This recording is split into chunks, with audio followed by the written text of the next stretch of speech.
წარმოადგენება.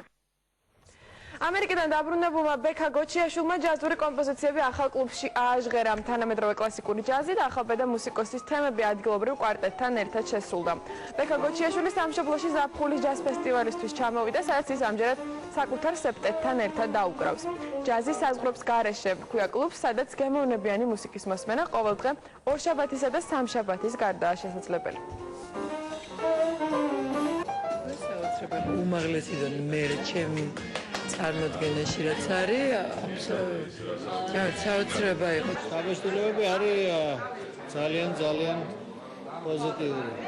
უფრო ბევრად მეტი ვიდრე ველოდებოდით, იმიტომ რომ ეს ადამიანი ბექა პროგრესირებს აი თვალდახელშვა ყოველდღიურად შეიძლება ითქვას, სერიოზული უკვე ჩამოყალიბებული მუსიკოსია. მას ჯაზ ფესტივალს ჩამოყობს ჩემი ამერიკიდან სეპტეტი და მაგაზე მუშაობ ახლა ძირითადად. მე Black Jazz Festival-ის მე თელმის მონკის კონკურსზე გავდივარ სექტემბერში აი კონკურსი და რა თქმა უნდა ესე მაგისთვის მუშაობ. ყველაფერს